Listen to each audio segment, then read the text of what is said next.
छायाणं नमो लोय सबसाहूणं ऐसो पंचनमुक्तारो सर्वपावपणासनो मंगलाणं च सर्वेसिं परमं वै मंगलम्।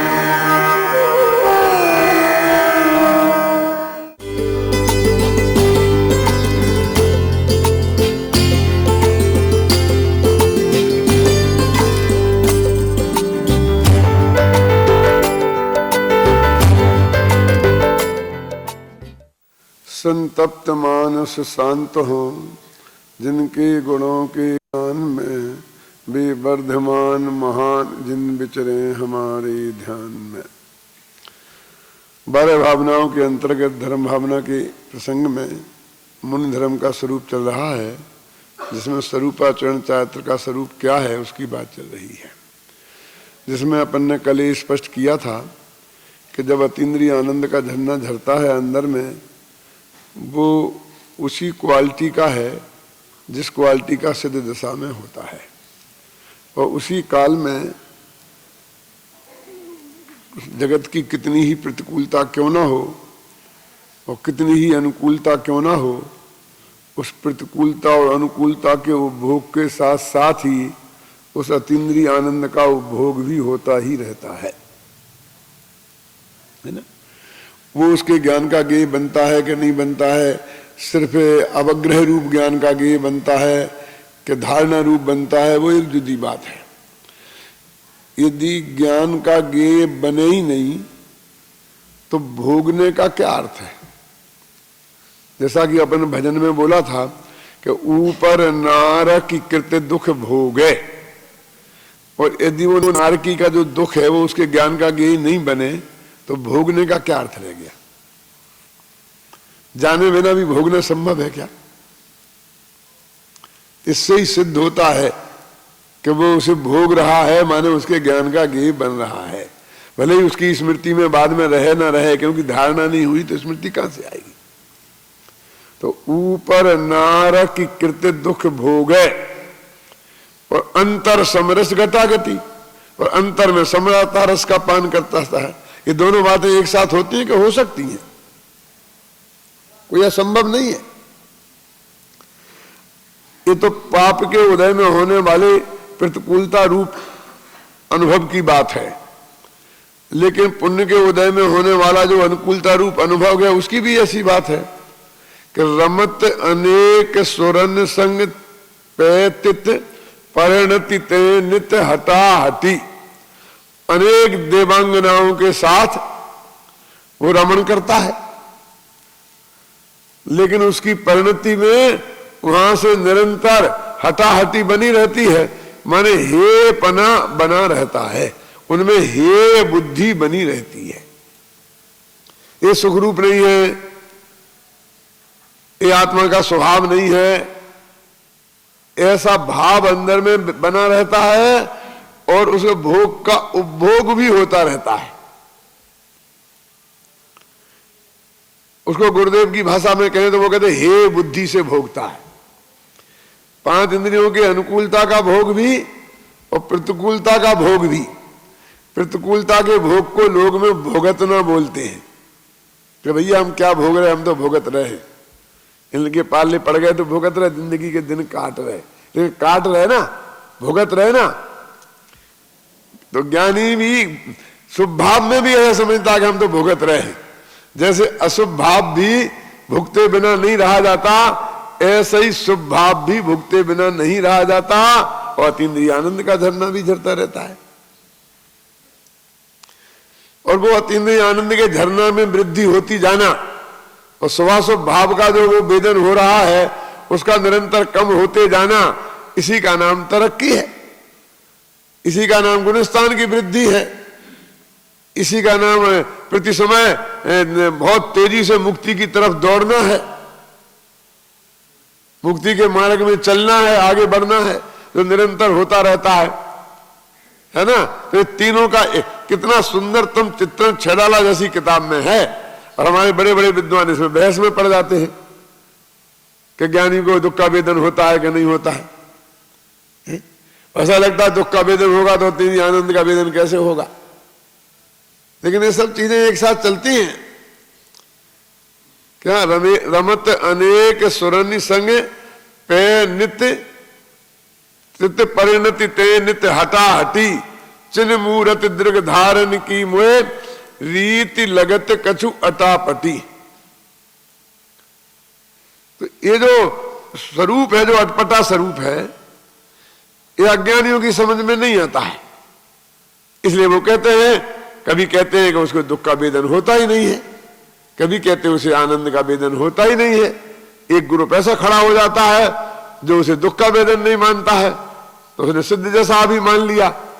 एक ग्रुप ऐसा खड़ा हो जाता है कि विषय के साथ में तो फंसा है, 96,000 तो शादियां कर रहा है, लड़ाई तो लड़ रहा है, आग बबूला हो रहा है कि चक्कर चला दिया, और तुम कह रहे कि उसे यो चिंत निज में थिर भई अकथ जो आनंद रहो, वो आनंद आ रहा है, हम नहीं मानते। क्यों? तो ये दोनों परिस्थितियां एक साथ हो सकती हैं, या तो वो जाने जो स्वयं उनको भोगे। तो ऐसा कहने वाले उस स्थिति में तो है नहीं कि दोनों का वो भोग एक साथ कह रहे हो, इसलिए अभी अनुभव के आधार पर ये बता सके कि दोनों एक साथ नहीं भोगी जा सकती हैं कि भोगी जा सकती हैं। और आगम की रही बात, तो उनमें आगम में उनका विश्वास नहीं रहा है। वे आगम को पढ़ते हैं, लेकिन अपनी श्रद्धा के अनुकूल जो जो वाक्य उन्हें दिखाई देते हैं उन्हें छांट का झंडा पर लेके खड़े हो जाते हैं। अपनी मिथ्या मान्यता के पोषण के लिए आगम पढ़ते हैं। वो उनकी दृष्टि ही ऐसी रहती है, हाथ में लाल पेंसिल लिए रहते हैं ना, और उनके मन की बात निकली तो जराबर निशान लगा देंगे, और मन के प्रतिकूल बात निकली तो चुपचाप पेज पलट देंगे। जबकि अपने अज्ञान को दूर करने के लिए आगम का अभ्यास होना चाहिए, अपनी बुद्धि को आगम के अनुकूल बनाना चाहिए, तो ये बात समझ में आए। या तो अनुभव से समझ में आए, या आगम से समझ में आए, या गुरु के समझाने से समझ में आए। ना उन्हें अनुभव है इसलिए उनकी समझ में नहीं आती है, और आगम का उपयोग नहीं करते हैं, वे दुरुपयोग करते हैं, अपनी खोटी मान्यता के पोषण में से पंक्तियां निकाल निकाल के प्रस्तुत करते हैं, इसलिए बात पार नहीं पड़ती है। और गुरु की बात में श्रद्धा का तो सवाल ही नहीं रहा है, क्योंकि वे तो अपने को गुरु नाम गुरु मान के बैठ गए हैं, और वो निरंतर समझाने के मूड में रहते हैं, समझने के मूड में रहते ही नहीं है। इसलिए उनको इस बात का पता चलना बहुत ही कठिन है। यहां तो कह रहे हैं ना कि यो चिंत निज में थिर भय जिन अकथ जो आनंद लहो, सो इंद्र नाग नरेंद्र बा अहिमेंद्र के नाही कहो। तो नाही कहो माने जिनके सम्यक दर्शन नहीं है उनके नहीं कहा, और जिनके सम्यक दर्शन है उन इंद्र नरेंद्र और नागेंद्र को लेवे तो नरेंद्र तो चक्रवर्ती होता है ना, तो चक्रवर्ती तो ये पद तो ऐसे ही जो सम्यक दृष्टि को ही प्राप्त होते हैं। कुछ पद ऐसे होते हैं संसार के, मुक्ति का तो सम्यक दृष्टियों को प्राप्त होती ही है, मिथ्या दृष्टियों को नहीं, लेकिन संसार के कुछ पद भी सम्यक दृष्टियों के लिए ही रिजर्व हैं। रत्नगिरी साहब का आचार्य में लिखे ना, जैसे सौधर्मेंद्र का पद है, चक्रवर्ती का पद है, सर्वा सिद्धि है, जो एक भवतारी दो भवतारी वगैरह होते ना, ये उनके लिए ही रिजर्व में पद। तो वे सांसारिक पद हैं, तो उनके एक कैसे कह सकते हैं कि सम्यक दृष्टि को जो आनंद है वो उनको आनंद नहीं है। तो जैसा कि मैंने कहा, दो ही विधियां हैं, एक तो विषय कसाई की जाति के आनंद से तुलना करना उस अतीन्द्रिय आनंद की, और दूसरी की मात्रा बहुत कम है चौथे गुणस्थान वाले की, और सातवें गुणस्थान में शुद्धोपयोग में हर अंतर्मूर्त में आत्मा में जाता है और बहुत काल तक रुकता है, इसलिए मात्रा ज्यादा है। इस दृष्टि से इसका हम अर्थ करें, तब ही सुकल ध्यान अग्नि कर चौघात विधि कानन दहो। ये दूसरा अर्थ इसलिए ज्यादा महत्वपूर्ण है क्योंकि अगली ही पंक्ति में उन्होंने एक कह दिया कि शुक्ल रूपी ध्यानाग्नि से 4 घातिया कर्मों का नाश किया। इससे सिद्ध होता है कि छपक श्रेणी वाले शुद्धोपयोग की बात वो कर रहे थे। क्या कभी कभी हम पे इसलिए घटित नहीं हो पाता है कि ये बात तो उस शुद्धोपयोग की कर रहे हैं कि जिसके बाद अंतर मुहूर्त में गारंटी से केवल ज्ञान की प्राप्ति होने वाली है, और हम उसे उस चौथे गुणस्थान वाले पर भी घटित कराने की कोशिश करते रहते हैं। ख्याल में आया? तो जो आनंद का वर्णन वहां अपन करते हैं वो यहां इससे मिलान बैठता नहीं है। देखा ना, तब ही शब्द डाला गया नहीं कि ऐसा जो आतीन्द्रिय आनंद उन्होंने प्राप्त किया इतनी मात्रा में कि तब ही शुक्ल ध्यान अग्नि कर, शुक्ल ध्यान रूपी अग्नि की बात है। तो शुक्ल ध्यान तो ऊपर ही होता श्रेणी में। जो 7वें गुणस्थान का शुद्धोपयोग है ना, उसको धर्म ध्यान में लिया। 7वें गुणस्थान का शुद्धोपयोग 2 तरह का, एक सातिशय प्रमत्त, एक निरतिशय प्रमत्त। तो जो सातिशय प्रमत्त है वो तो श्रेणी में शामिल होता है, आधा प्रवृत्त कर्ण होता है उसमें, और जो निरतिशय प्रमत्त होता है वो नहीं होता है। तो सातिशय प्रमत्त है वो जो श्रेणी में शामिल हो गया, वो उसमें आधा प्रवृत्त कर्ण में आ गया ना, तो वो तो हो गया श्रेणी वाला शुद्धोपयोग। और ये जो छठवां सातवां में होता रहता है निरतिशय, तो इसको तो उन्होंने शुक्ल ध्यान के किसी पाए में ही नहीं लिया, ये तो धर्म ध्यान के ही खाते में डाल दिया। तो धर्म ध्यान अकेला स्वभावी रूप है ऐसी बात नहीं है क्या? और 7वें के भी 2 हिस्से हैं ना।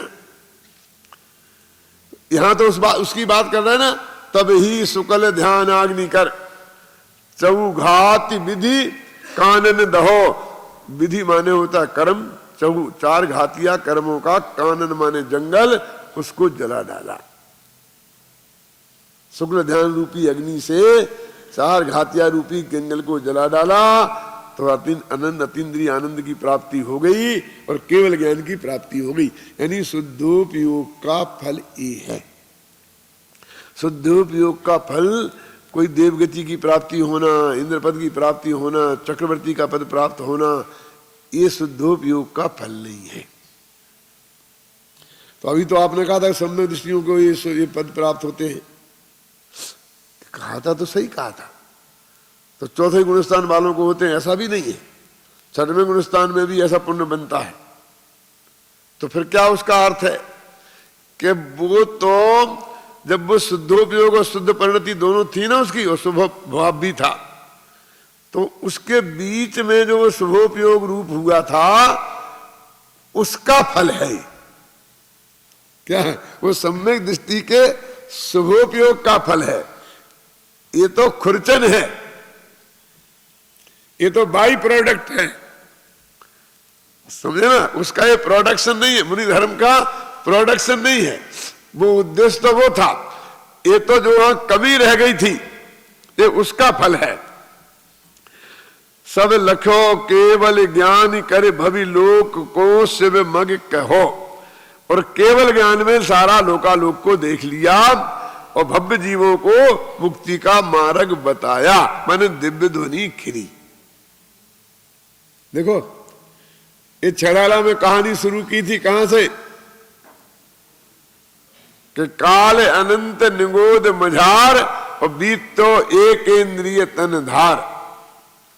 कि अनंत काल में निगोद में बिताया और एक इंद्रिय की से पर्याय में से निकला, वहां मुश्किल से एक इंद्रिय पर्याय में बिताया, और वहां से शुरू होते होते यहां तक आ गया कि 4 घातिया कर्म नष्ट कर दिए, और अभी 2-4 छंदों में ही 4 अघातिया कर्म नष्ट करके मोक्ष में चले जाने वाले हैं।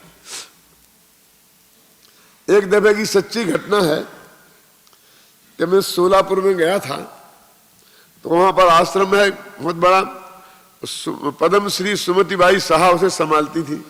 अब तो उनका स्वर्गवास हो गया, बहुत अच्छा है, बहुत लड़कियां वहां पढ़ती हैं। तो मैं गया तो उन्होंने 7 लड़कियों को बुला करके 100-200-500 लड़कियां थी, मीटिंग की, और मेरे को बोला कि आप कुछ इनको पूछिए, इनसे पूछिए। भाषण तो सब दिलाते हैं, तो भाषण देने की तो आदत थी, लेकिन उन्होंने एक कहा कि आप इनसे कुछ पूछिए, लड़कियों से परीक्षा लीजिए कुछ ना कुछ बात इनसे। 2 मिनट तो मैं हिचक के रह गया, अभी क्या पूछूं। मैंने कहा नहीं सब ठीक है, आप पढ़ाती हैं तो अच्छे ही पढ़ाती होंगी, नहीं आप पूछिए। तो मैंने कहा बेटा तुम क्या पढ़ते हो, एक लड़की से, मैंने कहा 6 ढाला। तो मैंने कहा कि 6 ढाला में किसकी कहानी है, तो सब एक दूसरे की तरफ देखने लगे, मुस्कुराने लगे, अध्यापक अध्यापिका से सब क्या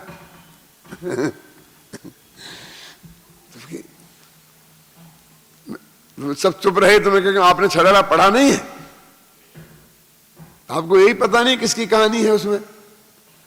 तो एक जरा हिम्मत वाली लड़की थी, वो बोली धीरे से कि आपने पढ़ा है कि नहीं 6 ढाला। मैंने कहा भाई गजब हो गया, हम तो तुमसे पूछने गए थे और तुम तो हमसे पूछने लगा। मैंने कहा पढ़ा तो था थोड़ा थोड़ा, आपको ये शंका क्यों हो गई कि हमने 6 ढाला पढ़ा था या नहीं। बोली 6 ढाला में कोई कहानी थोड़ी है, 6 ढाला कोई प्रथमानुयोग का ग्रंथ थोड़ी है, कोई कहानी किससे है उसमें, उसमें तो आत्मा परमात्मा की बातें हैं। और तुम पूछ रहे किसकी कहानी है, कोई वो पद्म पुराण है क्या जो कहानी है उसमें। इसलिए मुझे शक हो गया कि आपने 6 ढाला पढ़ा है या नहीं। मैंने कहा बेटी तुम ठीक कहती हो, मैंने शुरू की 4-6 पंक्तियां पढ़ी थी और उसमें लिखा था कि तास भ्रमण की है बहु कथा, पे कछु कहूं कही मुनि था, कि इस जीव के घूमने की बहुत लंबी चौड़ी कहानी है बहु कथा। और पे कछु कहूं, लेकिन मैं थोड़ी बहुत कहता हूं, पूरी तो मैं नहीं कह सकता हूं। और कही मुनि यथा, जैसे कि पूर्वाचार्यों ने कही है। तो 6 ढाला बनाने वाले ने ये प्रतिज्ञा की है कि मैं तुम्हें कहानी सुनाऊंगा। क्या इसलिए मुझे भ्रम हो गया कि वहां कहानी सुनाई होगी। अब मुझे क्या पता कि कभी लोग भी ऐसा धोखाधड़ी करते हैं कि प्रतिज्ञा तो ये करें कि मैं तुम्हें कहानी सुनाऊंगा और बाद में कहानी नहीं सुनाए तो अब मैं क्या करूं, है ना। लिखा कि नहीं लिखा कि तास भ्रमण की है बहु कथा, पे कछु कहूं कही मुनि यथा। तो मैंने सोचा कि जब उनने प्रतिज्ञा की है तो आगे कहानी भी कही होगी, तो अंत में तुम्हारी करुणा, ऐसा लगता है अंतिम भाग उसमें करुणा आया है। नमोस्तु से शुरू होती है और करुणा पे खत्म होती है। अपना तो आनंद ही आनंद है। क्यों जैन दर्शन की अद्भुत महिमा है, जैन अध्यात्म की। तो अभी ये बात चल रही है कि शुद्धोपयोग का क्या स्वरूप है, और शेष बात कल के व्याख्यान में करेंगे। ओम शांति शांति। विद्या वाचस्पति वाणी भूषण जैन रत्न डॉक्टर हुकमचंद भारिल्ल जी द्वारा रचित जैन साहित्य पढ़िए और जानिए। जैन तत्व दर्शन 8 भाषाओं में जैन धर्म के गूढ़ रहस्यों की सरल एवं रोचक भाषा में प्रस्तुति।